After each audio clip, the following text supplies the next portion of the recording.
Doctor Choubey की तरफ से युवा पीढ़ी को आज इस वीडियो में संदेश दे रहे हैं। आज 11 सितंबर 2020 है और 11 सितंबर 1893 को हमारे युवा फिलोसफर दार्शनिक विवेकानंद जी शिकागो वक्रता में गए थे। तो वहाँ जा कर के उन्होंने बताया था, जब उनसे पूछा गया कि आपका धर्म कौन सा है, तो उन्होंने कहा था कि मेरा धर्म जो है वो मानव धर्म है, विश्व का कल्याण हो सिर्फ ये मेरा देश ही कहता है। वहाँ पर जा कर के उन्होंने भारतीय सभ्यता और संस्कृति के बारे में बताया। तब पूरा विश्व स्तब्ध रह गया भारतीय सभ्यता और संस्कृति को सुन करके। उनसे वहाँ पूछा कि आपके यहाँ कई असमंजस जैसी स्थिति रहती हैं, इसलिए आपको अंतिम नंबर दिया गया और आपको सिर्फ 5 मिनट दिए गए हैं बोलने में। तो जब सबसे पहले वो खड़े हुए तो उन्होंने कहा था, आदरणीय भाइयों एवं बहनों, इस बात को सुनकर के हाल तालियों से गूंजने लगा और 5 मिनट तक मात्र तालियां बजती रहीं। और जब उन्होंने बताया यहाँ से कि जीरो के आविष्कार से किस तरीके से भारत ने पूरे विश्व को रास्ता दिखाया, तो 5 मिनट के भाषण के बाद वहाँ का जो चेयरमैन था उसने कहा कि आप और बोलिए। तब इन्होंने जो है अपना पूरा भाषण दिया। पूरे विश्व को समझ में आया। तब पूरे विश्व ने इनसे कहा था कि वास्तव में आपको पहले ही बोलने का समय दिया जाना चाहिए था। बोलने के बाद भी जब ये रात को वहाँ रुके तो लोग उनसे मिलने के लिए आए। तो उन्होंने कहा है कि आपके यहाँ बड़ा असमंजस की स्थिति ये रहती है, जैसे हनुमान जी आपके यहाँ उड़ते थे। भाई, इंसान कहीं उड़ता है क्या?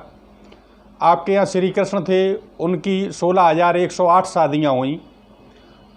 साल में 365 दिन होते, अगर वो एक रानी के साथ एक दिन भी रहे तो 16,108। जिस रानी के साथ वो पहले दिन रहे, कितने वर्ष बाद लौट के उसके पास पहुंचते थे।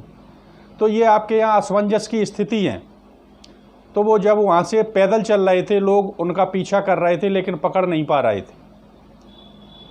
तब उन्होंने कहा कि प्रकाश वर्ष की गति से योग की क्रियाओं से चला जा सकता है मेडिटेशन में।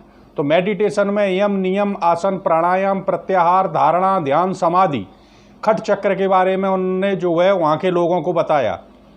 दूसरा, जब दूसरे दिन उनसे बहुत सारे लोग इतने प्रभावित हुए कि बहुत सारे लोग मिलने के लिए आए, तो उन्होंने कहा कि आप लोग अपने अपने मित्रों के लिए पत्र लिखिए जो यहाँ से 200, 400, 500, 1000 किलोमीटर दूर रहते हैं या विदेशों में रहते हैं। लोगों ने पत्र लिखे।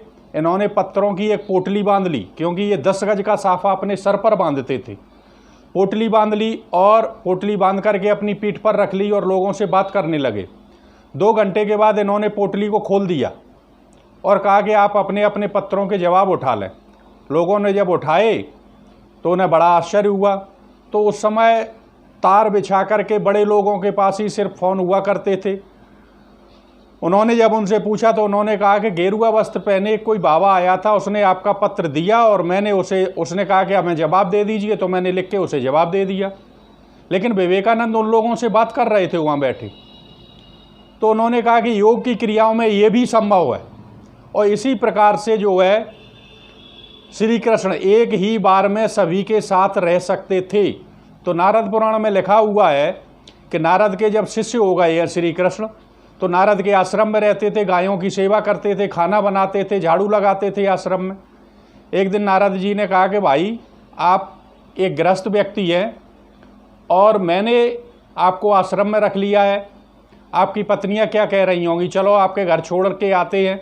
जब ये नहीं माने तो वो स्वयं छोड़ने के लिए गए। तो नारद जी ने देखा कि किसी घर में लेटे हैं, किसी घर में खा रहे हैं, किसी घर में नहा रहे हैं, और जब पीछे देखें तो कृष्ण उनके पीछे थे। तो वहीं जा कर के नारद का मोह भंग हुआ। तो इन सब का आधार जो क्या था वो था मेडिटेशन, क्योंकि पंचवटी में जाकर के जब इन्होंने मेडिटेशन वहाँ किया है तो वहाँ पर जंगल था उस समय, बहुत सारे मच्छर थे, तो बहुत सारे मेडिटेटर वहाँ बैठे हुए थे। लेकिन जब विवेकानंद वहाँ बैठे तो मच्छरों के कारण सारे मेडिटेटर जा चुके थे और विवेकानंद के पूरे शरीर पर जो है मच्छर चिपक गए थे, शरीर काला पड़ गया था इनका। लेकिन विवेकानंद अपने ध्यान में मस्त थे। तो वहाँ पर रामकृष्ण परमहंस थे, उन्होंने कहा था कि इसे अपने शरीर का ही ध्यान नहीं है, ये सूक्ष्म शरीर के बारे में यात्रा कर रहा है, सूक्ष्म शरीर के साथ। तो उनका ध्यान इतना अच्छा था। तो युवा वर्ग को इसी से सीखना चाहिए। विवेक इतना ज़्यादा था इनके अंदर कि जिस किताब को एक बार पढ़ लेते थे, सुबह लेते थे लाइब्रेरी से किताब और शाम को वापस कर देते थे, और शाम को जो लेते थे वो सुबह वापस कर देते थे। तो इतनी जल्दी किताब पढ़ते थे, वो एक बार में याद हो जाती थी। और जब 80 किताबें पढ़ चुके थे तो लाइब्रेरियन ने इनसे कहा कि आप पढ़ते हैं किताब या यूं ही वापस कर देते हैं। तो इन्होंने उसके ऊपर केस कर दिया, और जब कोर्ट में पूछा गया तो वो किताब दी गई जो पहली बार इन्होंने ली थी, और एक लाइन इनको सुना दी गई थी और इन्होंने पूरा पेज बता दिया था सुना करके। तो ध्यान, अपने ध्यान के द्वारा आप अपने मस्तिष्क की ऊर्जा को कई गुना कर सकते हैं। तो इसलिए युवा वर्ग से मेरा कहना ये है कि अगर आप यूपीएससी, पीएससी, आरएएस, पीसीएस या किसी अच्छे कंपटीशन की तैयारी कर रहे हैं तो मेडिटेशन सबके लिए बहुत आवश्यक है। 2 अरब कोशिकाएं हैं आपके मस्तिष्क में, और आप अपने मस्तिष्क का 4 या 5% यूज करके ही इस संसार से चले जाते हैं। तो मस्तिष्क की ऊर्जा को इतना ज़्यादा बढ़ाइए, आप इतना ज़्यादा बढ़ाइए कि जो आप एक बार पढ़ते हैं आपको याद हो जाए, और याद करने के बाद वो फीड हो जाता है। अगर हम आपसे कोई भी प्रश्न करते हैं तो आप उत्तर अपने अनुसार देते हैं। अपने अनुसार क्या देते हैं? मस्तिष्क में जो आपके फीड है उसी के अनुसार आप जो है उत्तर दे देते हैं। 2 + 2 = 4। मैंने पूछा 2 + 2 कितना होता है, आपने कहा 4। तो 4 जवाब आपने कैसे दिया? कि पहले से आपके माइंड में फीड है। तो जो भी फीड होता है, तो फीड करने के लिए आपके पास मस्तिष्क की ऊर्जा इतनी ज़्यादा हो कि अधिक से अधिक चीज़ों को, और माइंड को क्रिएटिव बनाता है। अगर कोई चीज़ फीड भी नहीं है और अगर माइंड आपका क्रिएटिव है तो आप उसका उत्तर दे सकते हैं। तो मेरा युवा वर्ग से कहना यही है कि अगर मस्तिष्क को आप अपने को पावरफुल बनाना चाहते हैं और जीवन में कुछ करना चाहते हैं, डिज़ायर आपके अंदर उत्पन्न होती हैं, लेकिन डिज़ायर से काम नहीं चलता जब तक आपका डिटर्मिनेशन ना हो। आपका इंटरेस्ट किस तरफ है, सबसे पहले आप ये देखिए, और जिस तरफ इंटरेस्ट है उसी तरफ आप कार्य करेंगे। सचिन तेंदुलकर क्रिकेट में गए और उनका इंटरेस्ट था, तो कक्षा 10 में वो कई बार फेल हुए लेकिन क्रिकेट के गॉड बन गए। तो कोई ज़रूरी नहीं है कि आप पढ़ाई के क्षेत्र में ही आगे बढ़ें, क्योंकि आजकल माँ बाप ज़बरदस्ती या रिश्तेदार दबाव डालते हैं आप पे पढ़ने के ऊपर। तो उन पेरेंट्स से भी हमारा ये कहना है कि बच्चे के इंटरेस्ट को देखें, और जब इंटरेस्ट उसका जिस तरफ हो उसी तरफ उसकी दृढ़ता, डिटर्मिनेशन उसका उसी तरफ होगा और उसको उसी तरफ बढ़ाया जाए। अब उस क्षेत्र में बढ़ने के लिए मेडिटेशन अति आवश्यक है, क्योंकि जब तक आप अपने मस्तिष्क की पावर नहीं बढ़ाएंगे तब तक आप विकास की ओर अग्रसर नहीं हो सकते। तो विवेकानंद सबसे बड़े फैन थे यूथ जनरेशन के। वो ये कहते थे कि आप 2 घंटे जो बैठ कर के पूजा करते हैं या कुछ भी करते हैं, उससे अच्छा आप ये है कि 2 घंटे फुटबॉल में जा कर के मैदान में जाके फुटबॉल खेलें, तो आपके स्नायु जो है सशक्त होंगे, इस्पात के बनेंगे। और भारत को एक युवा पीढ़ी, ऐसी युवा पीढ़ी चाहिए जो मानसिक रूप से, शारीरिक रूप से, आध्यात्मिक रूप से सशक्त होना चाहिए। विवेकानंद कहते थे कि पूरे विश्व के साहित्य का अध्ययन कर लिया हो, अपने पूरे विश्व की लाइब्रेरी को पढ़ लिया हो, लेकिन यदि बड़ों का सम्मान करना और माता पिता की सेवा करना आपने नहीं सीखा तो वो सारा ज्ञान आपका बेकार है। तो सबसे बड़ा धर्म राष्ट्र देवो भव, समाज की सेवा करना, अपने लोगों की सेवा करना, राष्ट्र के लोगों की सेवा करना और स्वयं का विकास करना। इसके लिए आपको एक पावरफुल माइंड चाहिए, और आप कुछ भी जीवन में बनना चाहते वो बन जाएंगे, लेकिन माइंड आपका पावरफुल होना चाहिए। और उसके लिए मेडिटेशन, और मेडिटेशन का समय सुबह 4 बजे और शाम को 4 बजे। तो जो कार्य आप 10 घंटे में नहीं कर पाते थे वही कार्य आप मात्र 1 घंटे में कर सकते हैं, यदि माइंड को आप पावरफुल बना लें।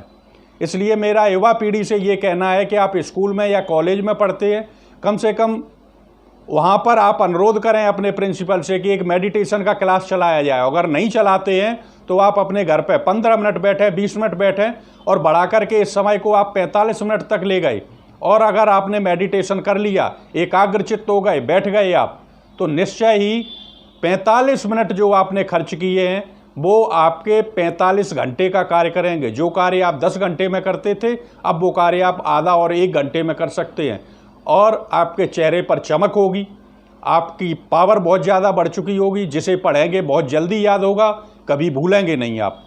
इसलिए युवा वर्ग से मेरा यही कहना है कि विवेकानंद को आप लोग फॉलो करें और उनसे कुछ सीखें, इसीलिए इस महान व्यक्तित्व ने इतना किया। जय हिंद, जय भारत।